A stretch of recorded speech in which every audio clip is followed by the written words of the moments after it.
on season 4 this morning, and we are going to be talking about solving Arctic cloud mysteries. I am with Dr. Chris Polashenski. I'm going to be able to say your name, I promise. Dr. Chris Polashenski. And he is an Arctic research geophysicist. Roy Hessner, he's an Arctic engineer technician, and Tricia Nelsen, Arctic research physical scientist, all with the Cold Regions Research Laboratory, otherwise known as CREL. And Nathan Kurtz, he's a NASA chief of the Cryospheric Sciences Laboratory. Good morning, everyone. Good morning. Good morning. How are y'all this morning? We're doing great. Doing great. Great. You know, in the South, we have to say, how y'all doing? So, before we dive deep into the subject matter, I would love for you guys to tell me about yourselves, your background, and your roles at ERDC and NASA. Dr. Polashenski, can you start us off? Yeah, I'm Chris Polashenski. I work as a research geophysicist for ERDC CREL, the Cold Regions Research and Engineering Laboratory portion of ERDC. And here I've spent most of my career focused on understanding sea ice in the Arctic. I'm primarily a field scientist. I've spent a bit more than 4 years of my life actually out in the Arctic in remote places, camps, doing research activities over the past 20 years or so. And at CREL, most people know me as the resident expert on sea ice. Okay. Roy? Hi, I'm Roy Hessner. I'm an engineering technician for CREL. I've worked here for 4 years. Basically, my responsibilities involve setting up all the sensors and electronics equipment for the scientists to collect data. And I also lift heavy things. I spent 30 years on active duty in the Marine Corps, specializing in data communications and electronics maintenance. So I'm here at CREL just for the adventure.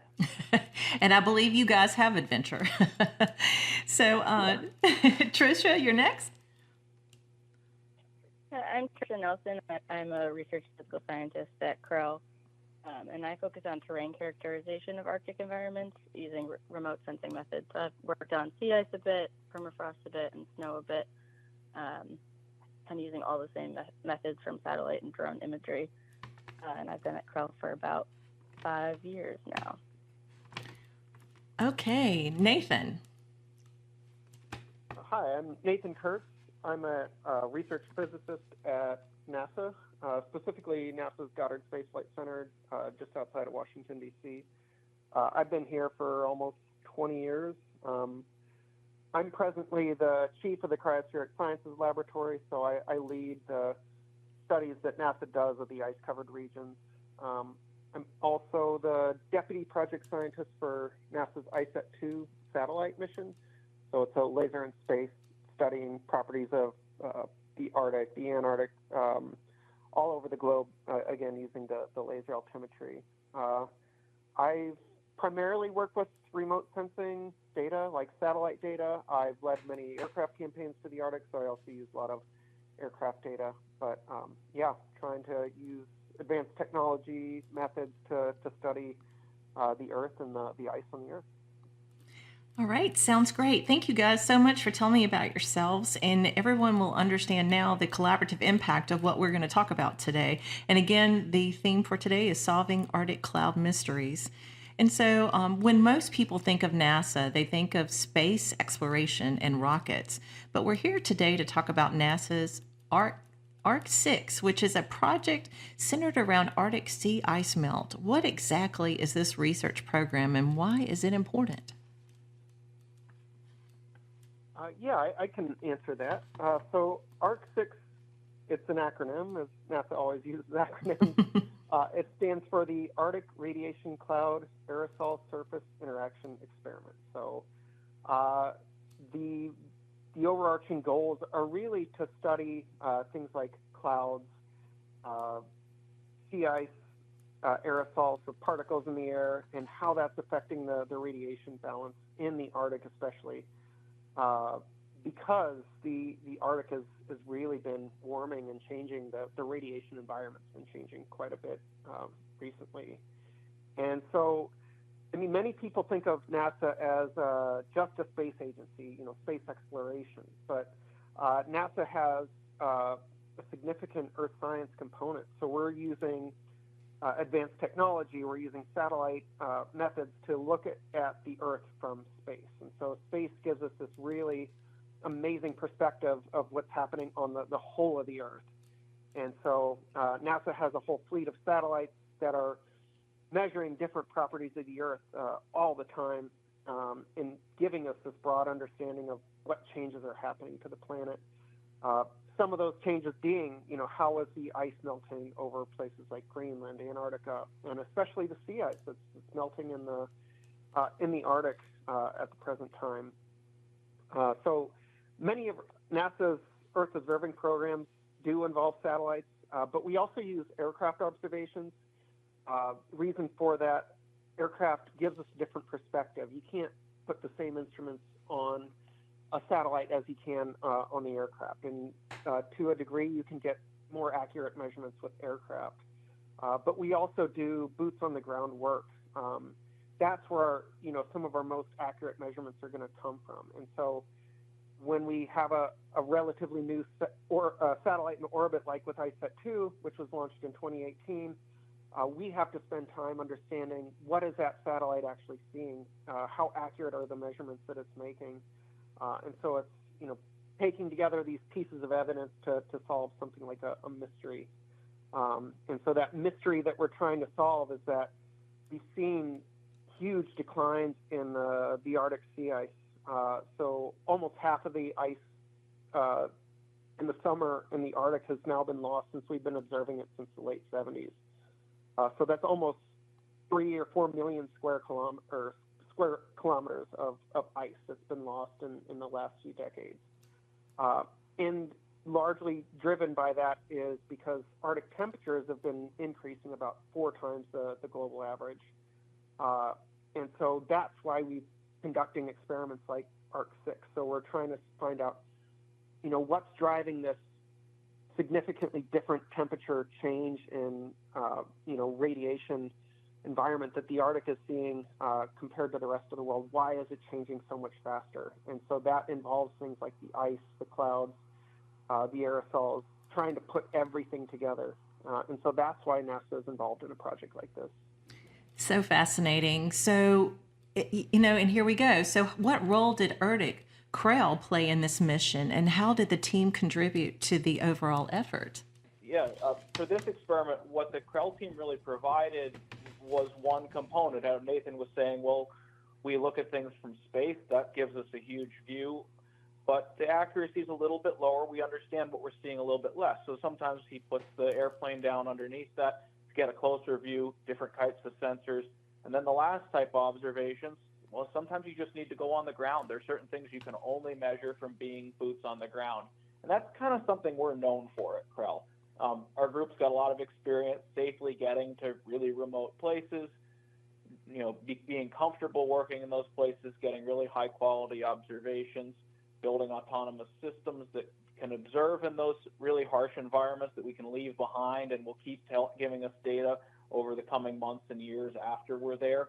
And so that's really what we were brought in for, was to do that component of this experiment.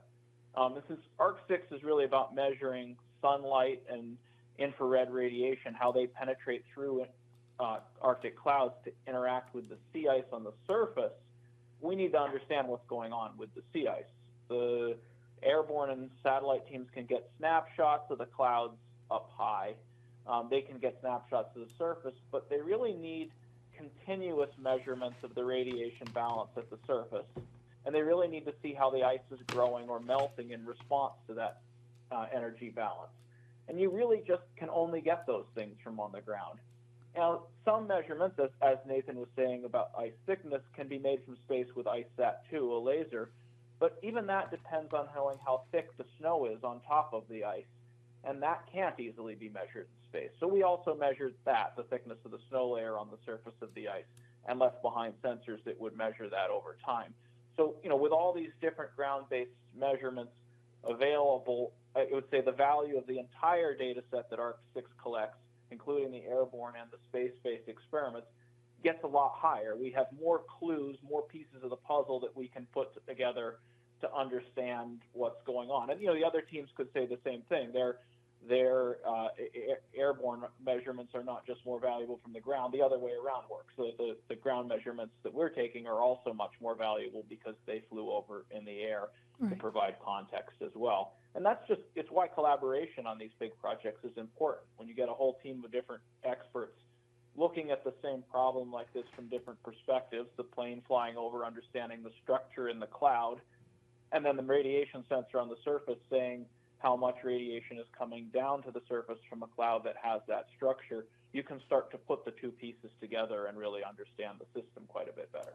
So in an article, and again, I loved reading all about this information, but in an article I read, it mentioned that as sea ice melts, more clouds form in the Arctic. Can you explain how this cloud blanket impacts the Earth? Yes, I can explain that one.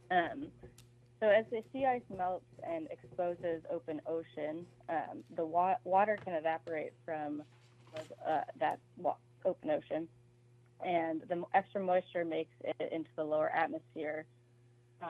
It's fairly likely that that'll increase into cloud cover. And the clouds do two things. First, they act like a blanket, trapping infrared and long-wave radiation near the Earth's surface, keeping it warmer on the Earth's surface. And second, they reflect the sunlight that prevents some of the sun's warming rays from making it to the surface, and that makes it cooler. So these two processes are fighting one another, and that's why the details of the clouds matter. Low fog that the sun mostly shines through warms the surface more than it cools it, but clouds in the winter time in the Arctic when there's no sun actually warm the surface. So ARCSIX needs to understand not just where the clouds are, but also what the vertical structure is like and how that's impacting the energy balances at the surface. And they just might be the reason that the Arctic is warming so much faster than the rest of the planet. Wow. So your team engineered and deployed specifically modified buoys for this mission. How did you adapt these buoys, and how do they support this project? Yeah, I can take that. This is Chris. The buoys for the ARCSIX mission were a version of what we call our sea ice mass balance buoys. That's something our group's been deploying in the Arctic to monitor change for more than 25 years. These buoys have really been a key to monitoring some of the really big changes that have been ongoing in the Arctic sea ice cover over the past decades as it's gotten thinner and melted away. And of course, over 25 years, we're always updating and refining the buoy technology as new electronics become available and new needs arise. So it's kind of a living program of monitoring the sea ice. And as each mission comes along, in the case of this mission, there's a need to deploy buoys in different circumstances and with different sensors. So for this one, the target area right north of Greenland and Canada is one of the places that has the thickest ice in the Arctic, and we usually don't deploy buoys in ice quite that thick. So we had to modify the buoys to make them longer so that they could go through thicker ice, in this case up to 3.5 meters or around 12 feet thick. We added sensors for measuring incoming and outgoing radiation to focus on what's important for the ARCSIX project, and to measure the snow depth, and not just at the buoy, but actually at a bunch of locations all over the ice floe. So we were able to add all these additional sensors and add a really cool new low power radio link interface to make it so we could put those snow sensors all over the ice floe, because we had this mothership of a buoy that we've developed and refined over a lot of years. And the really hardest thing in the Arctic is it's really harsh. It's 50 below. The ice is moving and shifting all the time. There's high winds. Finding a sensor package that works, that can communicate out from the Arctic with the really low availability of communications, can conserve power enough to last for a whole year. These are things that have taken us quite a long time. So having that platform that we can then add other sensors to really gives us a lot higher likelihood of success. We're not developing the whole thing from scratch each time. Right. In the future, each time we add a new capability like the distributed sensing technology we've got here, now we have a way to inexpensively measure anything else on an ice floe that needs a whole bunch of sensors distributed across a few kilometers of ice, whether that would be under ice acoustics or stress or ice fracture or melt pond formation. we've got lots of ideas for how we can keep using this and adapting it to other projects. And it's very exciting to work with a project team like the ARCSIX team that has a specific goal, that then we can engineer the platform we have in a direction that helps that for them. Well, I mean, even when you said 50 below, that I just all of a sudden got a chill. That's awfully cold. Man. I also read where the buoys are described as versatile platforms for adding sensors. Can you share examples of how you've used this flexibility to answer new research questions? Yeah, Chris touched on this a little bit, but in some ways, the hardest thing in the Arctic is communications, and luckily we've had satellites up there for many years, but that is really the only practical way to get data back from these sensors and the buoys is by satellite modem over the Iridium network. So this requires an expensive transmitter and a large battery to power it. And then you need to have a large buoy hull to house all of this. So those components end up making most of the cost having an observing point. And from there, adding other sensors to the data logger is really not such a big deal. So our basic instrument package tracks whether the ice is growing or melting from the top and bottom, air temperature, barometric pressure, and temperature profile down through the ice. But then for some experiments, we have added salinity and temperature sensors to understand how the upper ocean is heating up and potentially melting the underside of the ice. For others, we've added light sensors beneath the ice to detect how much sunlight is available for algae growth. Acoustic sensors and stress gauges to monitor ice movement and fracture. The list really goes on. And really, we were thinking of the buoy as the center brain and communications node that we know works in the harsh environment at 50 below. And then there's just so much to learn from the Arctic Ocean where so few observations exist that we could really keep going as we think of more things that we need to research. Well, and just like their theme for this season is the collaborative impact, what partners did you work with to develop these buoys? And can you detail the collaboration and how it enhanced the project's success? Sure. Well, I mean, in addition to working with the NASA team to refine the questions and come up with the right sensor package to put out, we also collaborated with a company called Cryospheric Innovation. This is a startup company that was founded by Cameron Plank and James Whitcomb. These guys were graduate students who worked under my group and got their PhD and master degrees at Dartmouth. Then they decided to start their own company building scientific instrumentation afterwards.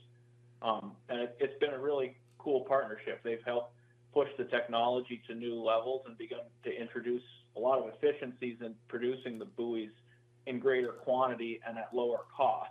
And, having them as a company fully focused on making the tool, where I've got a lot of other things on my plate trying to move the research forward, has really been great. I mean, they've improved the reliability of them.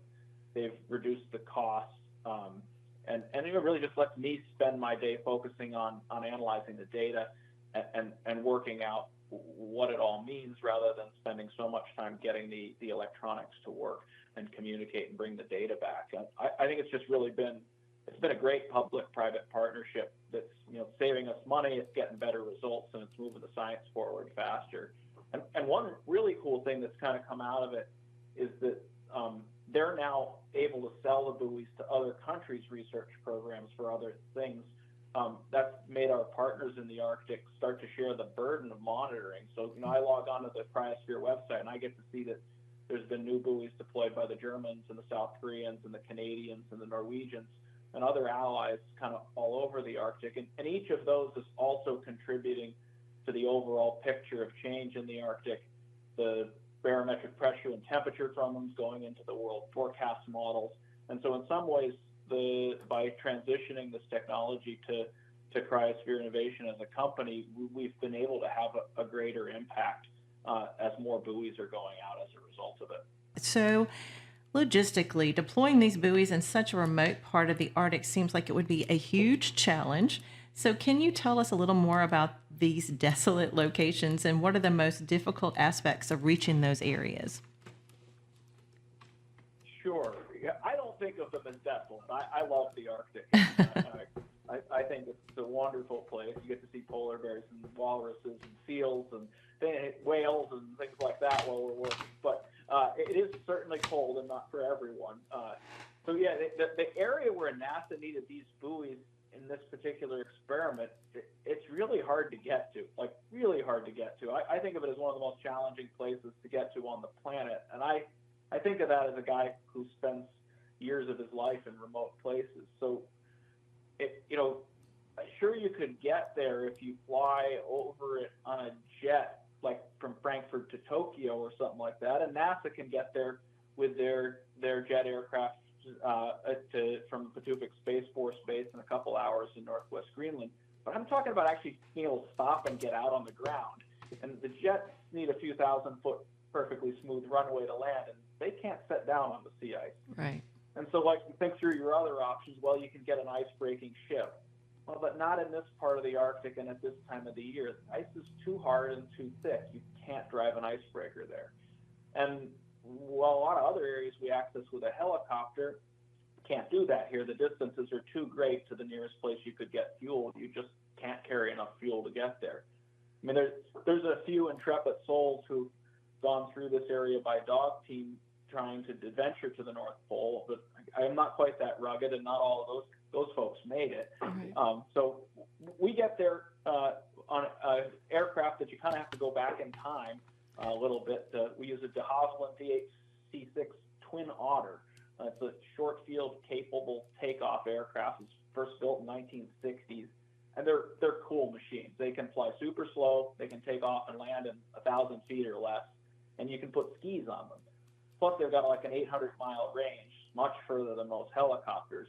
So altogether, that gives us the capability to just barely, if we bring extra fuel and use some fuel caches along the way, get out to the area we hope to work in, and be very careful and look for spots to circle around and land on the sea ice. And when I say just barely, I mean it. I mean, the only staffed outposts that support work in this region and have fuel supplies are Eureka and Alert in Canada and Nord in Greenland. The farthest north permanent human settlements in Greenland at Connaught are 400 to 600 miles to the south, and the outposts that we can arrange to get fuel at are all 300 to 400 miles apart. So there's a point en route from one of the stations to the next where we more or less have to complete the flight and can't turn around on each one of the legs. There's a few other fuel caches out in unoccupied camps here and there, but this is really pretty sparsely inhabited place. Right. And beyond even all the logistics of fuel and stuff, there's like the technicalities. We're operating to cross an international border. Every time we move between Canada and Greenland, we're supposed to hit customs, but there's no customs up there. So in advance, you have to do a bunch of work ahead of time to make it legal to do this. And I have to say, both countries were extremely helpful and went out of our way to accommodate this work, and I'm super grateful for that. So yeah, it's a pretty fun experience getting to work through all these challenges just to get there in the first place. I think your definition of fun is a little bit different than my definition of fun. So, and Chris, don't forget to mention that it takes about 36 hours just to get the furthest you can on a commercial flight before we jumped off on our actual mission. And that's just to go literally 1,500 miles as the crow flies from Alaska to where we started.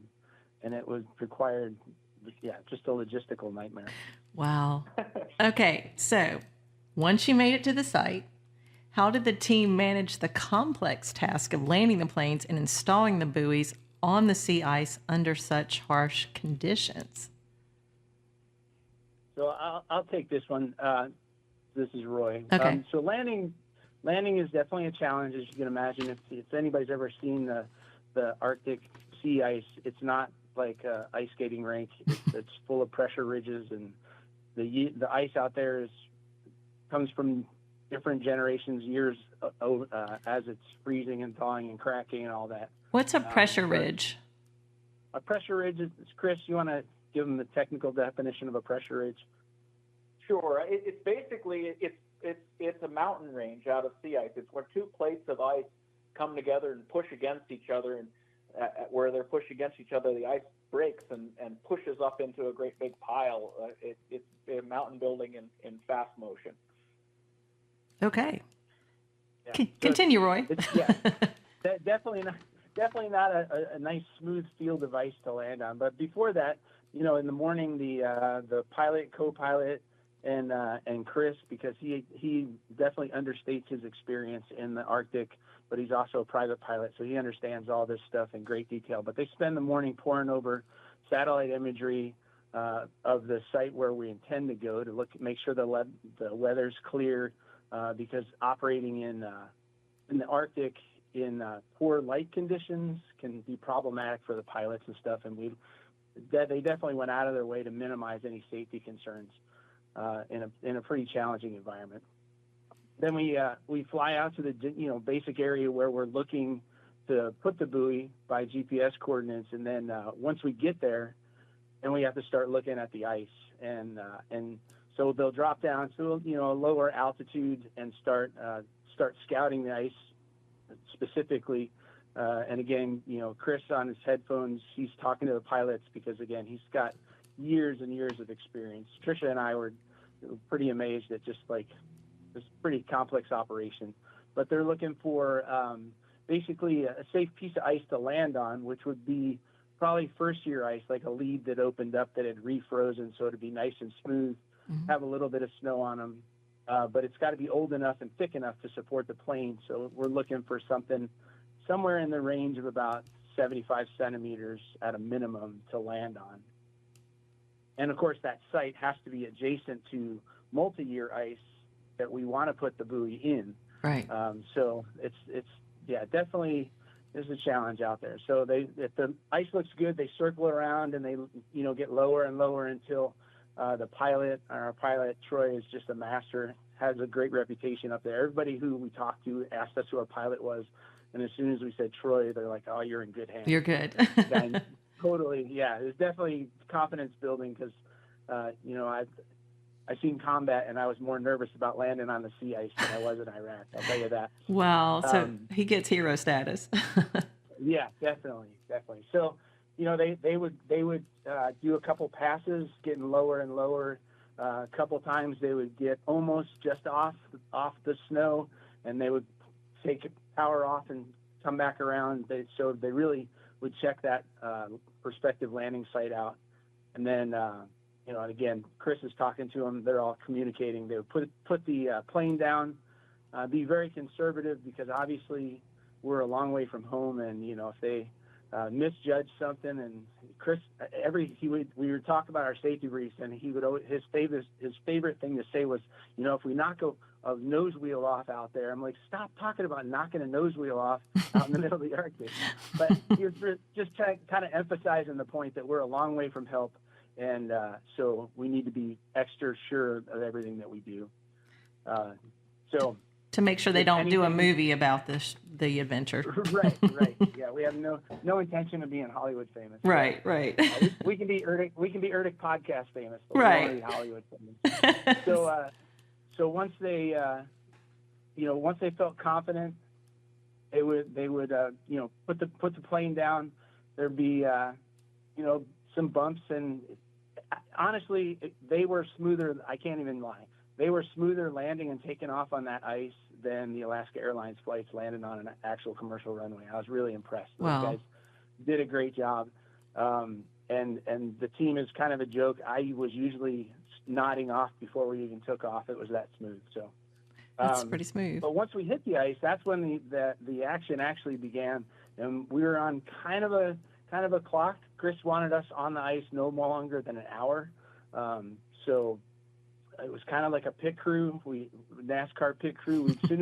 As soon as the plane touched down, the door flew open. One of us would jump out, and we have a 2-inch diameter drill on a cordless drill, 2-inch diameter bit, and we would immediately drill right next to the plane to verify the ice thickness for safety of the plane. Right.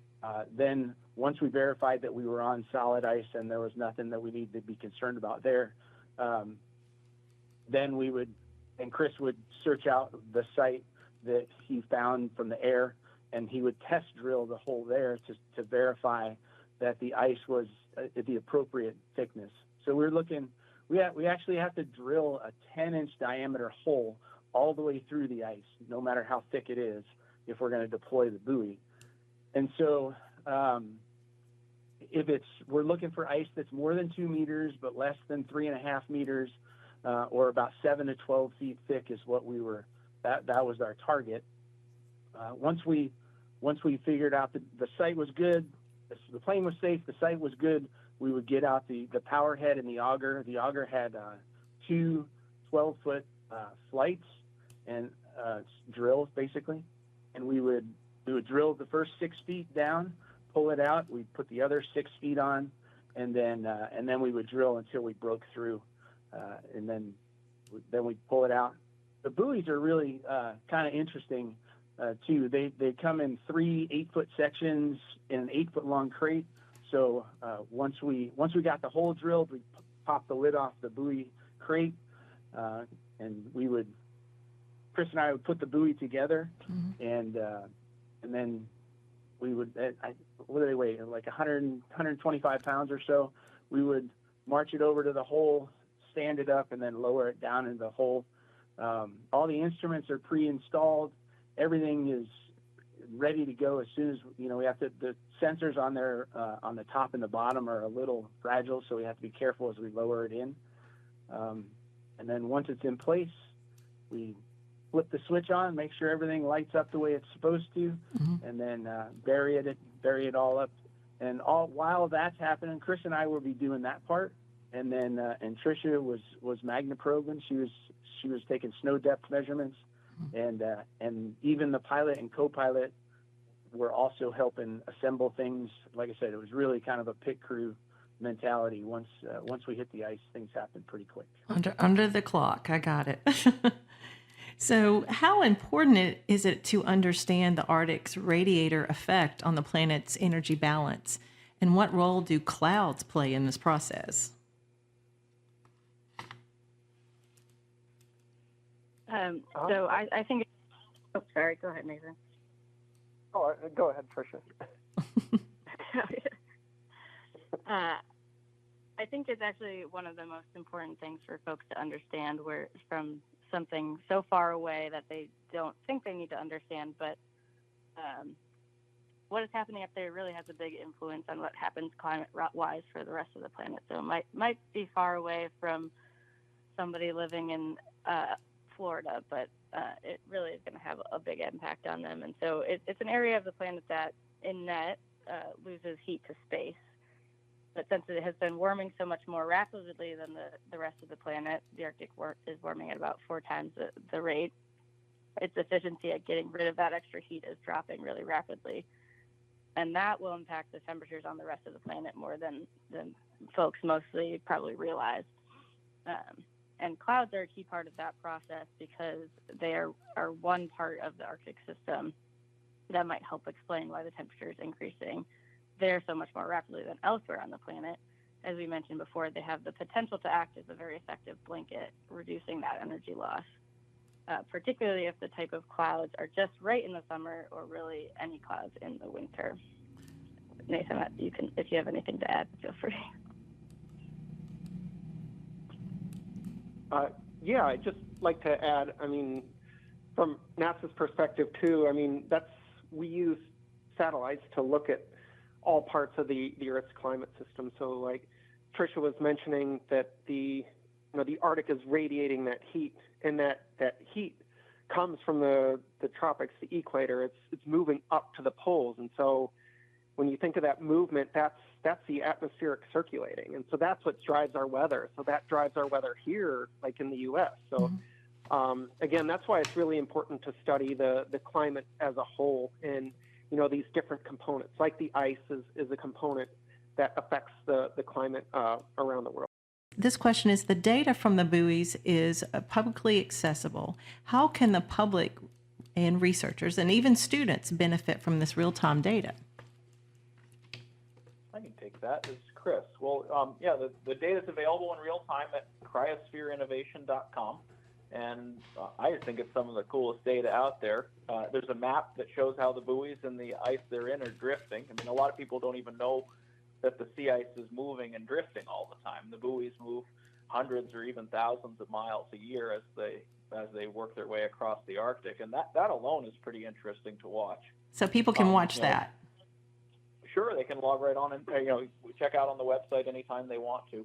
If you're feeling cold on a winter's day and want to see how much colder it is near the North Pole, check it out. Awesome. The temperature up to the hour is being reported from one of our buoys up there. The data is also being fed into other things. It goes directly into the World Meteorological Association system, and there it gets fed into all the weather models. So it improves the forecast.